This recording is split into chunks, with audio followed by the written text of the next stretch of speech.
Pioneers must nurture their potential.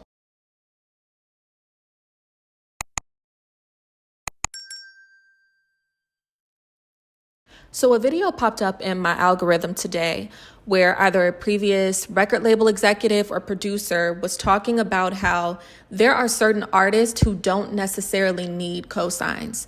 Cosigns are additives, but the foundation of the talent and the work ethic was already there. And it was a super informative video, the way he was breaking it down in relation to, his specific industry. And I'll be sure to link the video in the description box. And I will also post it on the community post or community board as well for you all's reference. And I encourage you to watch it because the way that he broke it down, it was very well explained. But I wanted to make a separate analysis today because it inspired me to ponder on the pioneers in the world, people who are the first to do something, the innovators, the visionaries. A lot of the time, how can I put this? A lot of the time you are expecting people to get something, but they don't have a reference.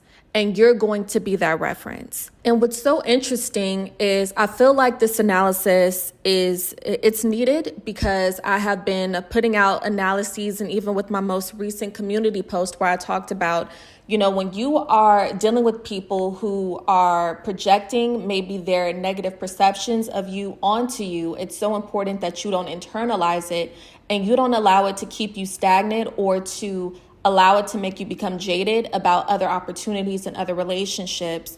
Because as I was doing some devotional time earlier, I actually felt compelled to revisit Luke 6. And in the scripture, Luke 6 is pretty much adding on to this principle of not internalizing people's inability to see your worth and your contribution. And what really stood out to me, aside from the need to establish emotional boundaries and not allow negative projections to be internalized, when I was studying Luke 6 in particular, I realized that some people battle with an insight issue. And this is why I felt like in a very interesting way, all of this kind of ties together even with some of my previous videos talking specifically about discernment and how discernment is a gift, right? So there are some people who don't necessarily have that gift of insight and perception. And it's okay. They bring other valuable attributes to the world. But if you realize that you are someone where you do have that gift of discernment, you do have that gift of insight, being a visionary, being exceptionally perceptive, you have to understand that when you are coming up against somebody whose facet, their strong suit is logic, right? Waiting until they see some kind of tangible proof before they're able to get it or before they're able to believe it, you have to expect that rejection, essentially. So what differentiates logic from discernment is logic requires waiting, versus discernment is your ability to seize an opportunity ahead of its time. And your ability to grasp this concept and to accept it helps you mentally and emotionally prepare for the inevitable. When you are the first to do something, you have to anticipate being misunderstood and underestimated. Now, there's also a flip side to this coin. Sometimes, and this ties back to the video that inspired my analysis right now, sometimes cosigns are strategically withheld because people perceive you as a threat. And this can be better understood by revisiting the calculated cosign technique excerpt in the book, and I'm going to go ahead and read from it. Calculated cosign technique. This technique is rampant in professional and academic environments where praise and promotion are given to a peer or colleague who is underperforming and submits subpar work. This is designed to weaken the self-esteem of the perceived threat. The goal is to make the perceived threat back down with their tail between their legs.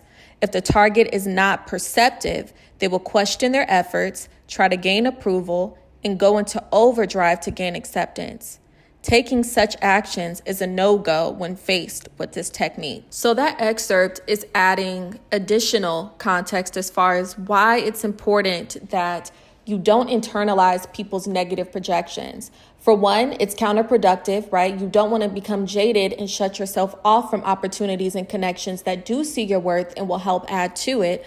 But also, you won't be able to perceive when someone is actually using this as a strategic tactic against you to make you stagnant. Another thing to note is this. It's so important that you don't allow people to consume your potential by wasting your time.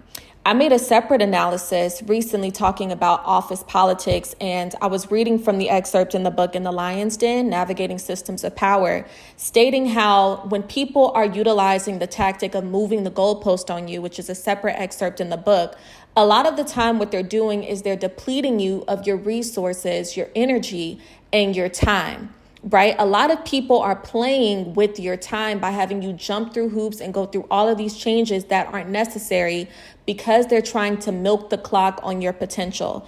But nevertheless, I'm going to read from another section in the excerpt to help you understand why you cannot allow this to happen.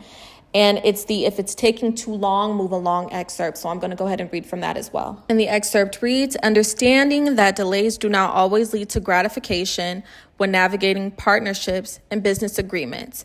In some cases, delays can signal an ulterior motive, particularly when dealing with a potential partner who views you as competition. These motives often fall into two categories: denying or distracting the threat. If a competitor is unwilling or unable to engage in direct conflict, they may employ a milk the clock strategy. So that excerpt is not only highlighting, a very important strategy to become familiar with when you start navigating these spaces, but also it's highlighting the fact that time is essential. Once you lose time, you can't get it back. And a lot of people who are exploiting a person that they may feel is a competitor or that they may be intimidated by, they understand this. And this is why they will milk the clock on your potential. So don't allow people who don't understand your vision or who understand it, but they're intimidated by it and they're going to milk the clock on you.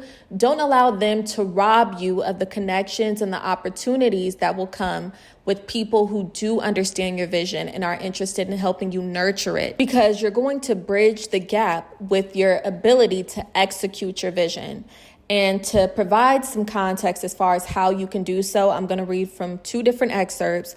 The first being Move Around the Machine in the book In the Lion's Den. And it reads, success is rooted in adaptability. The ability to adjust is crucial when the odds seem stacked against you and others have counted you out. Power is not just about victories. It's equally about setbacks. Many assume that attaining a position of influence is solely a result of achievements and triumphs.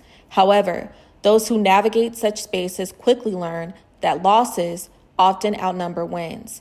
What separates those who rise to the top is their ability to leverage setbacks. So as a pioneer, as a visionary, you have to prepare for the lack of handouts. And there will come a time where your hustle is going to have to compensate for the lack of handouts. And how you're going to rebuild, obviously the prerequisite is not internalizing it, but secondly, you're going to have to seize this as an opportunity to gain leverage and to essentially build whatever your idea is from the ground up. Don't be discouraged. And to provide some additional context, I'm going to read from a final excerpt titled Rejection to Exclusivity Pipeline in the book Green Eyes. And the excerpt reads, use rejection as a tool for exclusivity. The moment you realize you are dealing with exceptional rejection, isolation, and ostracism, this is not the time to prove yourself nor to engage in reactive or tit-for-tat behavior. Rejection is actually the perfect opportunity to utilize exclusivity. What gives individuals who are aiming to use rejection against you leverage is they know what you're up to and what you have in store when you're constantly engaging in reactive behavior. When you step back and implement privacy, you dishevel your adversary. So in the face of rejection or disrespect, you rewarded with your departure so that you give room for people who do see the vision, they respect it, they value it, and they wish to nurture it right along with you. So in sum, I'm going to tell you all what my pastor told me when I was experiencing something very similar to what I'm describing in this analysis. And he told me this, and it changed my perspective moving forward. And I still cherish those words to this day. He stated, at some point, you have to stop explaining and you have to start showing. Show people how it's done. All right, babes, that's all that I have for this analysis today. I want to thank you all so much for tuning in. But of course, I want to hear you all's comments, your opinions, your perspectives, and even your personal experiences in the comments section below. I look forward to speaking to you guys in the next one, babes. Take care.